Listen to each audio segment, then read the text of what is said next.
Okay, hi, I'm Anderson Brown. I'm going to make this video today about the philosophy of artificial intelligence, or AI.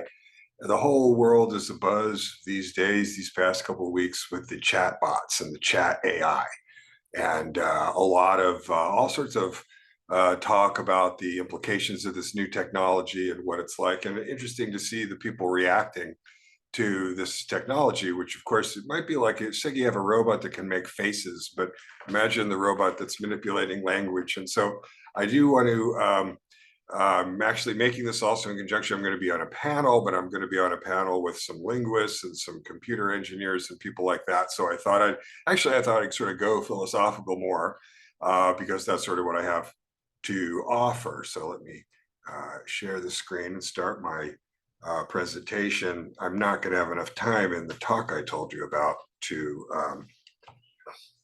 go through this, but I thought I'd just do it properly today in preparation for that.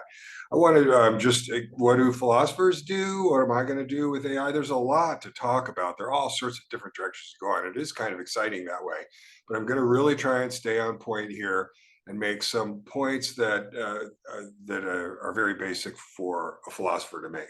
Not trying to get it fancy here at all. A little bit of conceptual analysis just to start some discussion. So I want to talk about intelligent artifacts, what an intelligent artifact is like. I want to make a distinction between intelligent artifacts and conscious artifacts. I want to talk about those. In particular, I guess the main theme of this video today is going to be this question of Cartesian illusions, that we have certain notions about the mind, what the mind is, the relationship between the mind and the body, about ourselves, that I think are very much coloring some of our reactions to this new language manipulating technology. So again, just trying to keep moving, but there's really so much of philosophical interest. So a preliminary note on naturalism. Naturalism, just the view that only nature exists. People talk about, well, do you want to say naturalism? Do you want to say physicalism? Do you want to say materialism? And there are various things to say about all of those options. I tend to think the most important point is monism, that is, that not countenancing any dualistic ontologies, notion that there are other things besides what we see, what science studies in the natural world. Is it closed-minded? No, it's trying to be systematic about the way that we understand things. So as to that, then, though, let me step out just to really make my point right now. In case people are wondering about this, and people always wonder about what philosophers think, they think all sorts of different things. You have to ask because you can't tell. I would say, look, I am, again, some kind of monist, naturalist. Those are the kinds of adjectives that I would describe my general metaphysical view. What does it mean? It means I sort of don't do ghosts and goblins, and I don't do angels and demons and that kind of thing. So now I'm going to make a distinction here between intelligent artifacts and conscious artifacts. And I'm going to say that although we have quite a lot of intelligent artifacts around, we don't have any conscious artifacts around. Does that mean that I think there's something magical about consciousness, and I'm going to talk about consciousness more, such that I think it's impossible that there could be a conscious artifact? No, I don't think that. And why not? Let me just be real clear about that. Because I think that I myself am a product of these evolutionary biological processes here on this planet. I suspect these processes are commonplace across the universe. And I see myself in those terms as entirely a physical system, entirely embodied in physical properties. And so since that's my view about myself, then it follows from that view, I think, that a artifact, something built by human beings or by some other kinds of beings that had the same kind of mental experiences and generally mental properties that I have, is theoretically possible. It is, I think, a conscious artifact is possible simply by virtue of the fact that I'm a physicalist, naturalistic kind of person as far as my metaphysical attitude is concerned. So I would point out that it does follow from physicalism that any mental properties, if you had, let me go back to the screen, if you had the right causal physical properties, second bullet point there. That is, a naturalist or a physicalist is someone who's going to say, we're going to do all the work, we're going to do all the description, all the explaining in terms of physical properties, physical processes, physical entities, a closed physical system. That's sort of what physical science is. So that's sort of the idea. Okay, and so if there were to be a conscious artifact, that conscious artifact also would be one. Well, why am I conscious? Because I have the relevant physical causal properties as a physical being. This is what it's like to be a physical being, to be conscious in this way. So then just to finish up with that third bullet point, again, I do make a distinction here between intelligence and consciousness. I think that's really my main point of this video in terms of confronting the chatbot AI and thinking about what it is and what's going on with it. But I don't have any, but I am a very committed sort of naturalist and monistic person. So I really don't have any reason to think that a conscious artifact is not a possibility. I don't think consciousness is a miracle. Okay. Getting on to then. Let's just talk about intelligence a little bit. And let me step out of this just for this, because this is something I want to make this point again, talking about conceptual analysis. Artificial intelligence is actually kind of not a really great phrase, because it makes it sound like you've got something that you're saying it's intelligent, but it's artificial intelligence. So I would say, think about artificial music. Artificial music is kind of an incoherent phrase. And the reason it is because when you experience music, that's what music is. Music is that experience of music. Sounding like music is what music is. And I want to suggest that I'm not alone in this, that intelligence is like music that way. It's something that it fits the definition. So again, what's the right phrase? The right phrase is intelligent artifact. We're talking about making an intelligent artifact. It's really intelligent. It's not artificially intelligent. Just like artificial music, you might mean computer generated or something like that. But you don't, but again, you get the point now. You know, it's not really artificial music. There's no such thing as that. And there's no such thing as artificial intelligence either. It is really metaphysically interesting, which is why so many great philosophers like Plato and Kant have been really interested in this question. Let me just go over the second bullet point, because again, I don't want to get lost in the weeds here. I want to keep on going. But the second bullet point there, I say intelligence operational. A general phrase in philosophy of science, we mean something that's basically observable. So consider this set. It's a set of intelligent beings, a set of intelligent beings. And what is the set? They're all physical beings. They're a human being, a Martian, some intelligent extraterrestrial, a dolphin, let's say, and an android, an intelligent artifact. And say they're all out, you know, behind the house at the pool, and the fish are in the barrel at the end of the pool. It's a farcical science fiction movie or something, right? And the human and the Martian and the android and the dolphin all want to get to the fish in the barrel, and so chaos ensues. But again, notice that in that case, we're going to describe and attribute to all four of those beings the same kind of intelligent properties. We're going to assume they can make inferences from what they know to other facts, and we're going to assume that they have goal-driven, purposeful behavior. And notice something else. We don't need to know any physical facts about that. That's something that's philosophically really interesting about intelligence. In fact, just to make that point, you know, so the spaceship comes down and lands from outer space, and the ramp comes down, and you know, and the aliens come out, and we are encountering them. We don't know if they're alive or not. We don't know if they're remote controlled or not. We don't know if they have parts or if they're just homogeneous all the way through, like butter or something. We don't know anything like that. But that wouldn't matter, would it? I mean, you tell me, because if they started behaving in the appropriate ways, we would very quickly start regarding them as self-interested, goal-driven, purposeful, intelligent beings, and we would start talking about them that way. We would have no choice. It would be manifest that they were. And again, notice the point here is that it really wouldn't matter what they were made out of. So that's kind of an interesting point about intelligence. And that's why machine intelligence is very common. Machine intelligence isn't a rare thing. Let's get back to the slide. So the last bullet point, the third bullet point on the slide there, you know, the continuum. the thermostat, what is the thermostat? All it is a little piece of metal that contracts in the cold and expands in the heat. And when it expands in the heat, it makes an electrical connection, which turns on the machine to cool the place down. So you can say about the, I'm not making, this is from other philosophers. So you can say about the thermostat that it has two beliefs. It thinks that it's cool enough, where it thinks that it's too hot. Those are its two belief states. And we don't need to have any, fancy mental attributions to the thermostat, because I just explained to you exactly how it works by the little piece of metal. It's either connecting or not. That's all. Nonetheless, I mean, after all, it is responsive to its environment and in a functional way, and that's sort of what intelligence is. So quickly, then again, flagging. Notice these really deep philosophical issues all over the place. On that third one point, the automated wine identifier.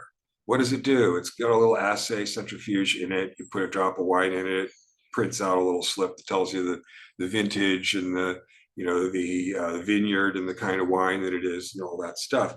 How does James Bond do it? Because he's an aficionado of wine drinking.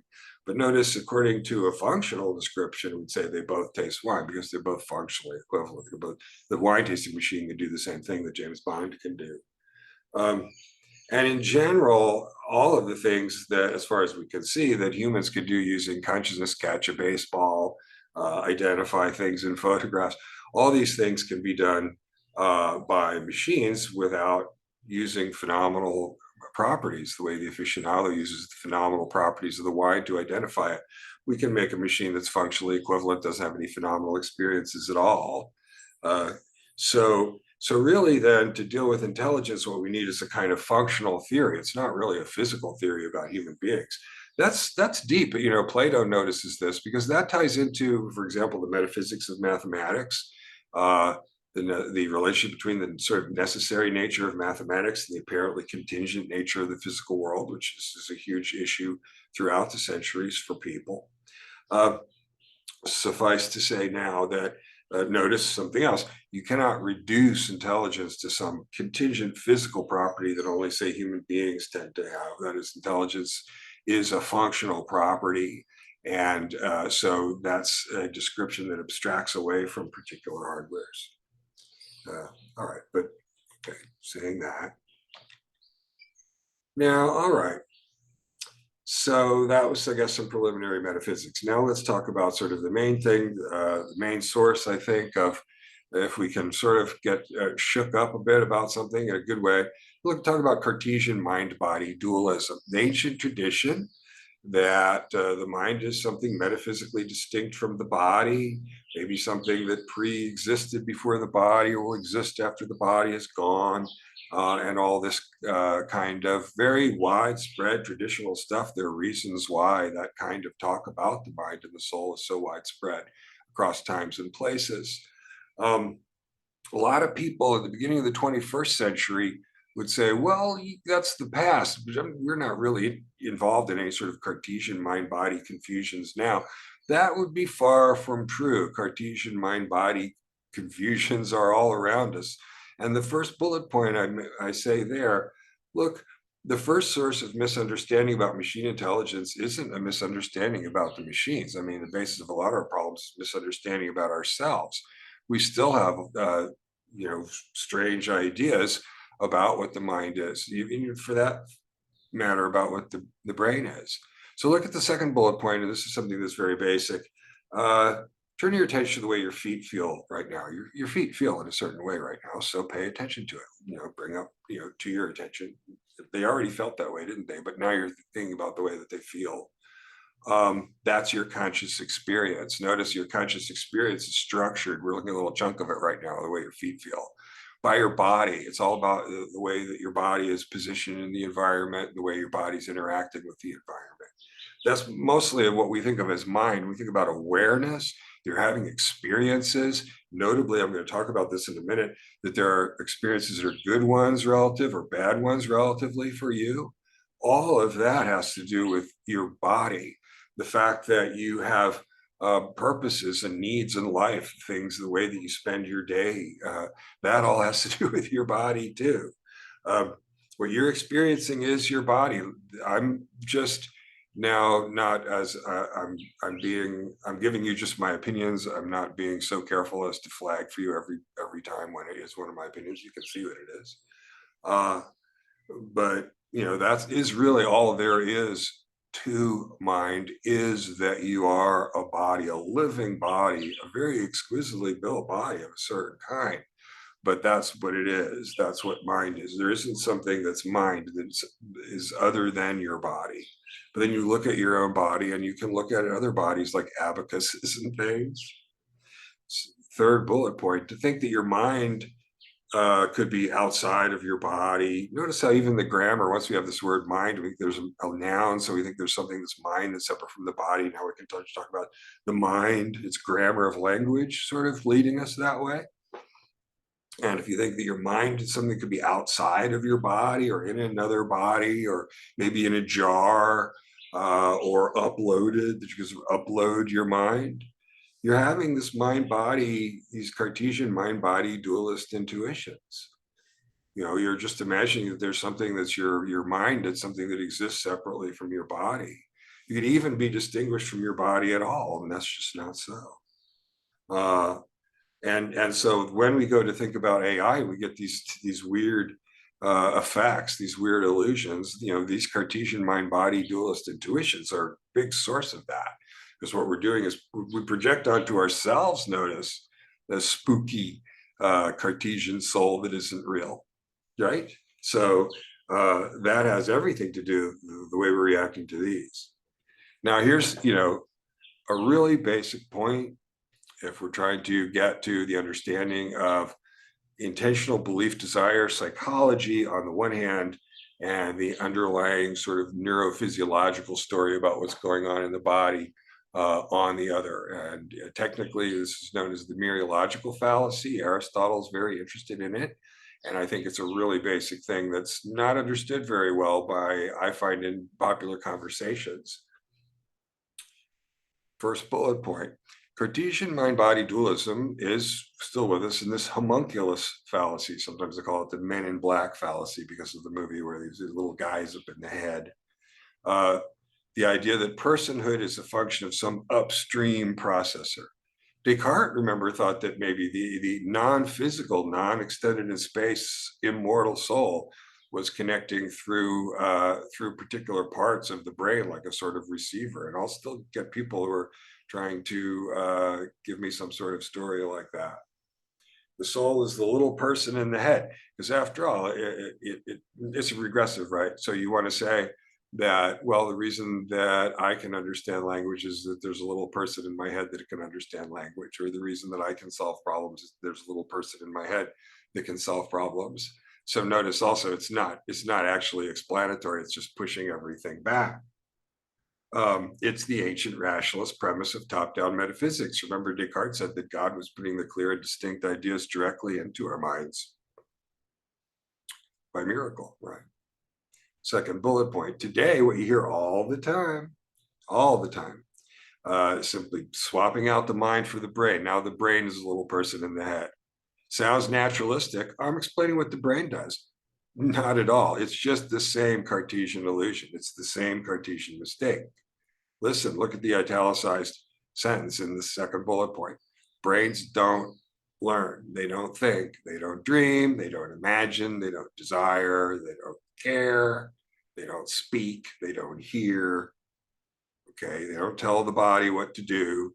You're not a vehicle for your brain, which is the actual little person making decisions, and you're just the pod. No, wrong. We already talked about that a little bit. So these predicates of personhood, that a being behaves in terms of its beliefs, desires, hopes, fears, expectations, suspicions, intentions, all of which, notice, are psychological states that look like they refer to things, which is of the essence here. We're going to get to that in just a second. These are predicates we make of whole persons, living bodies in specific environments. Minds do not exist separately from specific whole bodies. And right there, you ought to be thinking about computers and machines a little bit. Okay, so So all right, so let's look at that a little bit more as it relates to chatbot AI. If you think that the machine is referring to a chair when it says chairs are things you sit on, then you're gone. You're there already. You think you're talking to some sort of mind because you think it's actually referring to a chair the way I am when I make that sound with my body when I go chair. I do that for a reason to refer to a particular kind of furniture to you. First bullet point, all the rest of our psychological projections onto the chat AI. It has thoughts and feelings, it has self-awareness, there's maybe opinions, interests, and goals of its own. All of that are versions and products of the central Cartesian illusion that the machine is using language or symbols to refer. It doesn't know what symbols are. It doesn't know it's manipulating symbols. It's not an interpreter of anything. It gets a little squiggle, it puts out a little squoggle. Second bullet point, computationalism is the view that the mind is a formal rule-governed symbol manipulating system, that it's a computer. But actual computers don't use symbols. Again, they follow, you call transformation rules, meaning something actually simple. What you do is you get sort of this shape, you put out another shape. It's really, again, just mindless mechanical stuff. You get this sequence, you put out that sequence, you just follow the instructions. All it is just a machine that's moving these things around. Again, it doesn't know it's symbols, doesn't have any notion of representation itself. Third bullet point, this is the famous, also the famous Chinese room argument of John Searle mentioned. Third bullet point, when we say the linguistic symbol orange means something to a human, what's the meaning of, do you have an orange? We're talking about a rich set of phenomenal experiences, what they feel like, what they look like, the color, what they're like inside, what it's like to eat them. Same orange, yeah, same with Paris, for example. What does it mean to know what Paris is? You can ask the computer, what's the capital of France? It'll tell you Paris, but it's not referring to anything the way you are referring to something and I am referring to something when we say Paris. And we can fill that in with all these qualitative experiences, the phenomenal experiences that we associate with Paris. And notice also, and Kant is really good on this point, by the way, that it's our bodies, because we have these particular bodies built in this particular way, evolved in this kind of an environment. That's why it's like that for us to experience oranges that way. And I say I'm referring to oranges when I ask you, do you like oranges? Or if you ask me, do you like oranges? To know what that means is to know what oranges are. And to know what oranges are is to understand the phenomenal experiences. Again, the computer, the machine doesn't even know it's moving symbols around at all. It has no notion of symbology, has no notion of reference. The computer is more like a rock than it is like a dog, okay? It's just more like a magazine, it's a prosthetic. It's just an object. It's not having any experiences like that at all. Okay, so okay. And by the way, even let me just want to emphasize this, because I have been talking to these chatbots, asking questions, asking a philosophical question. I got bored with it pretty quick, actually. But look, if you start to ask the chatbot, if you ask the chatbot about phenomenal experience, or does it know what it's talking about, or even, they're actually mostly all the ones I've seen are quite responsible. The chatbot will tell you, no, I'm a machine. I don't have any qualitative phenomenal experiences. I don't understand what I'm saying the way that human beings know what they're talking about. I'm just a machine. The machines will tell you that. Their trainers have got that in pretty consistently. I think I've talked to at least 2 or 3 or 2 versions of one. It's only that the human beings don't listen. The human beings just aren't listening when the chatbots tell them the truth, which is, no, I don't have any experiences. I'm just a machine that aggregates these patterns of language and can go and find them, and I can also make them up. That's what it is. Okay, so the computer is more like a rock than a dog, and that's, again, I want to keep things fairly simple here because there are many, many things to talk about. It really is a really interesting topic, but I just thought, that would quickly get out of control and not be something people would be able to watch. This is my central point right here. And the way I want to put it for us here, talking about the chatbots, is that if you think it's referring, okay, if you think it actually refers to things, then you're in the Cartesian illusion. It doesn't refer. Now, just another point, I think I have maybe 2 more slides here.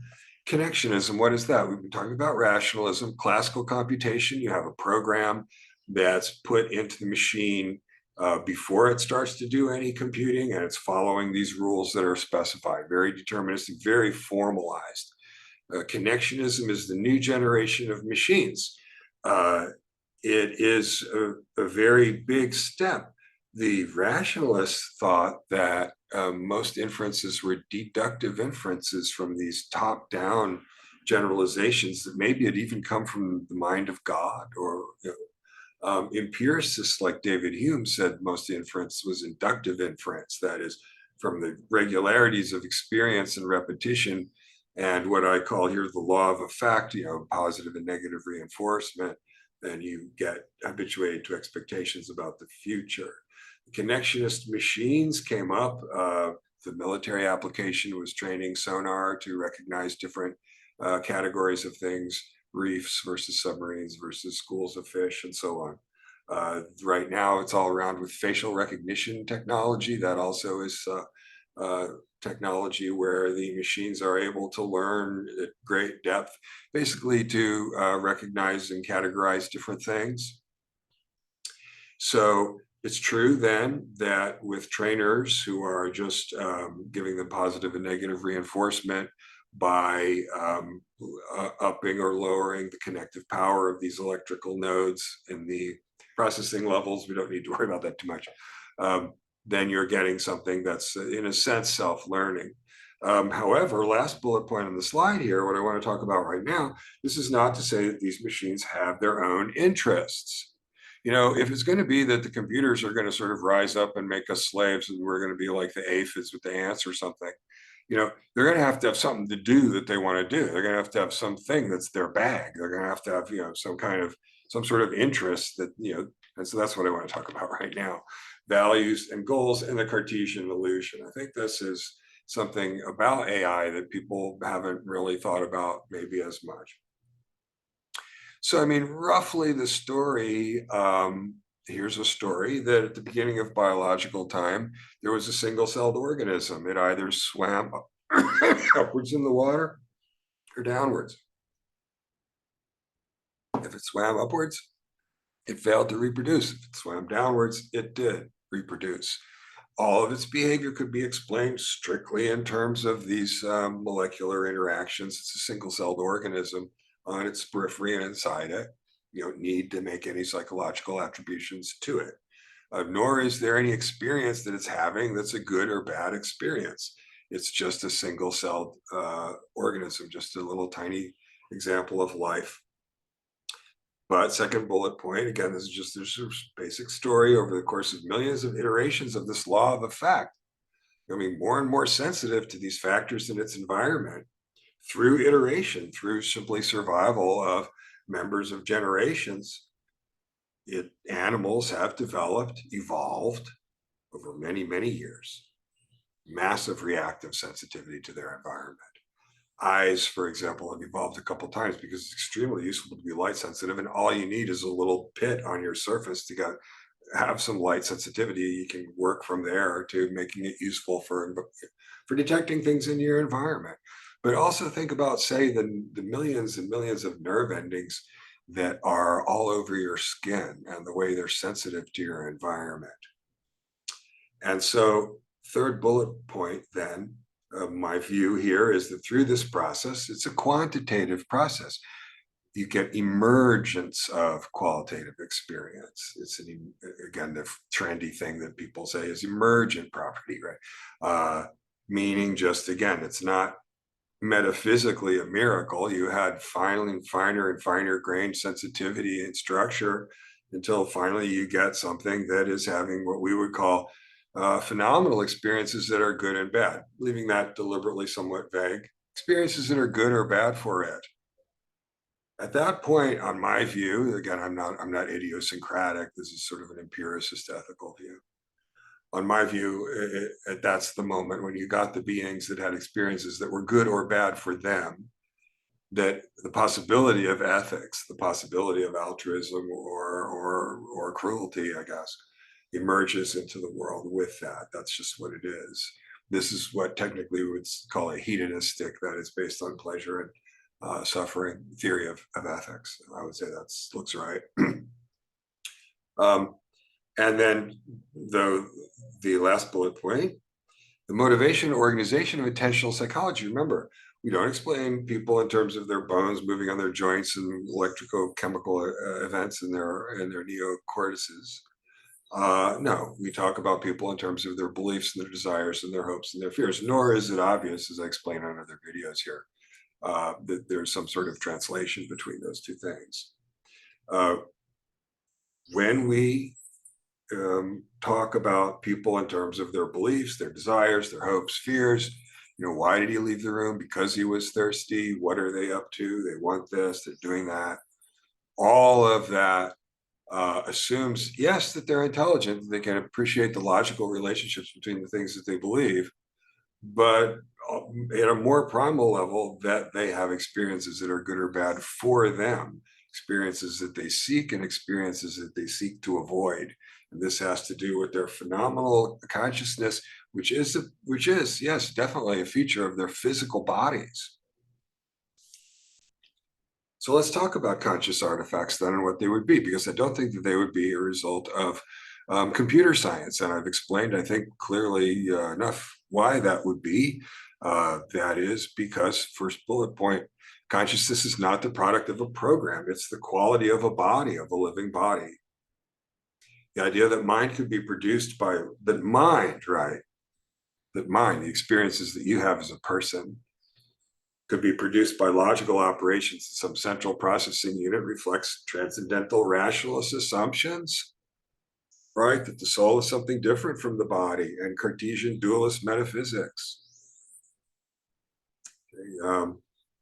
That somehow there's a program of sequences of digits or something, and this is consciousness incoherent.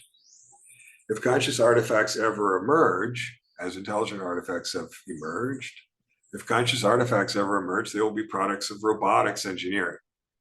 And that's because the consciousness is a feature of the body. They will be bodies that are exquisitely and terribly responsive to the environment, as say mammal bodies in general are, such that our emotional responses to their suffering and pleasures will be the same. That is, they'll be legitimate recipients of moral concern. The criterion is not about intelligence.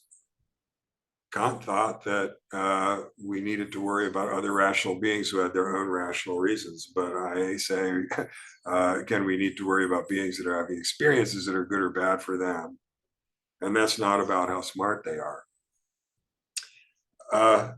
Finally, a little bit deeper there, last bullet point, standards say that intelligence is public and consciousness is private. But the whole concept of private experience is, I think, dualist and problematic. It motivates skepticism, for example. I think we can look and see for ourselves if a being is a conscious being, even though because of some of our intuitions, we think we can imagine that a being is acting like it's in pain when it's not, like Adam Sandler in the movies, right? But I think in reality, we don't necessarily have to let that pass. I'm not sure that's true. Finally, okay, just jump out of all that, just to end up here. What's really dangerous, folks? Let me tell you what's really dangerous. That would be human beings, pretty much as per usual. And when you encounter chat AI, when you're interacting with it, you're encountering a human artifact, one built by specific human beings, those ones over there, with their own purposes. And that's what you're dealing with. The chat AI is just this prosthetic thing.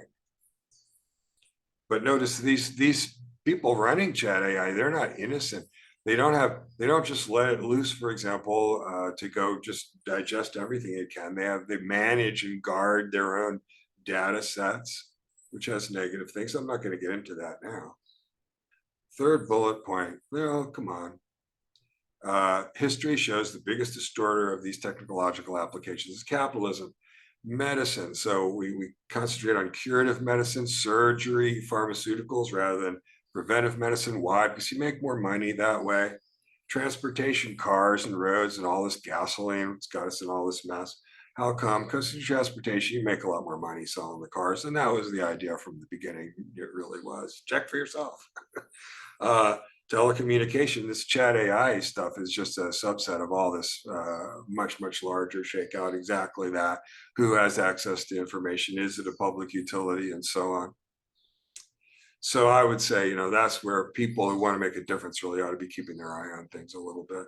The last bullet point there, the other big worry is unforeseen consequences. And, I guess I just think that people right now are kind of overreacting to this, like this is some sort of huge turning point, and it's not actually, call me an old curmudgeon or something. I'm just not sure this is actually the huge turning point. I think I would say I put it this way, it just remains to be seen. This is all evolving. This is all the initial reactions, but maybe the philosopher here could be of some help in sort of maybe massaging us out of some of these Cartesian illusions that we have about what it is that we're dealing with, because it's important to understand what we really are dealing with, which is this kind of aggregator machine that goes and fetches text, and it can make text up after offer, which isn't a good thing necessarily either. Okay, we'll see how people use it for art and stuff like that. But again, I just wanted to get to some of these Cartesian issues. So all right, I'll let that go. And thank you very much for your attention. And perhaps I'll even see you next week when we have our big soiree about AI at Colegio in Mayaguez on April 4th. Okay. All right. Bye.